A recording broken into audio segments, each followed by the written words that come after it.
Ready? Yeah?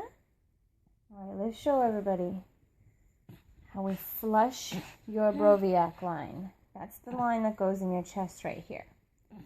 So, you're a little wiggly, so this will be very interesting. But we'll do it, right? Okay, what's the first step? Sanitizer. This, or washing your hands under warm water for at least 15 seconds. The sanitizer has been proven to work just as well, as long as you let it dry. It has to dry. That's the key, right?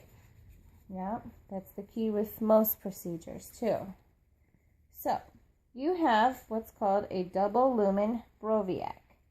This goes into your chest and has these two lines where they can either give meds, blood products, or we can even pull blood from this.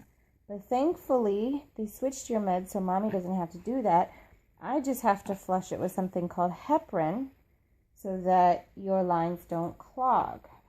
So, you've got this little contraption on your stomach called a stat lock, and that keeps the lines from being able to pull out of your chest. So when we lock it in, and that clearly wasn't locked, if you tug on them, it's not going to come out of your body, although we can't tug that hard. So, here's our two lines,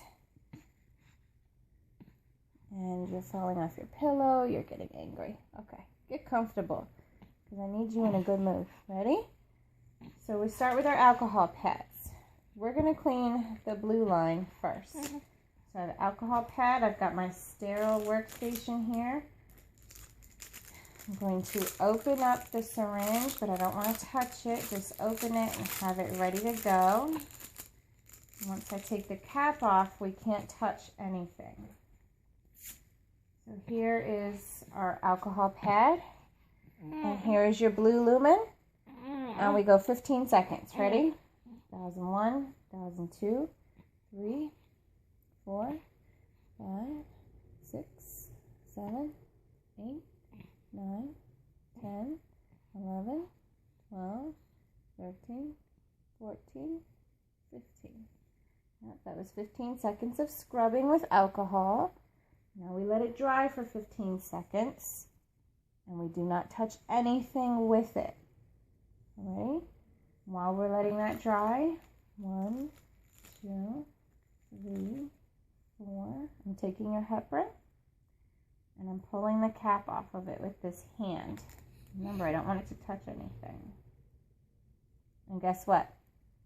Mommy accidentally touched it on my finger when I opened it. So guess what? Can't use it. That's going to go in the hazard container. So we'll try it again.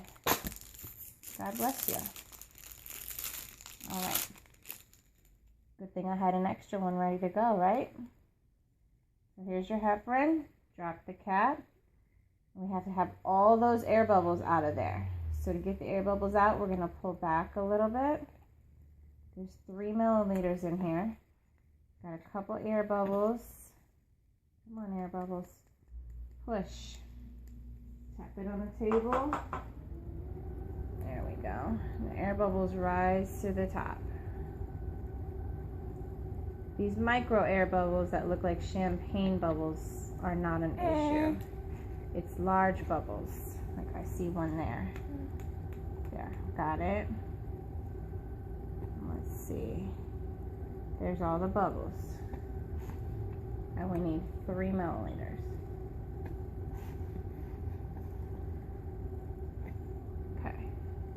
We're good there. So now there's a clamp on your lumen, so we're going to connect it, remembering that the tips haven't touched anything, the tip of the syringe, and then I'll unclamp the lumen right here. And now I'm going to push it through slowly.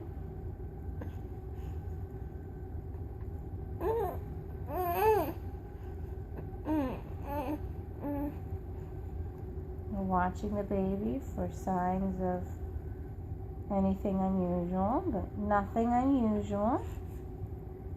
And it's almost finished. There we go. So we have flushed the blue line. Now we clamp before we take it off. And at this point, when we take it off, we want to hold it real tight right here so that we don't loosen the caps. We just take off the syringe. And we're done. We're done. Now we have to do the yellow one.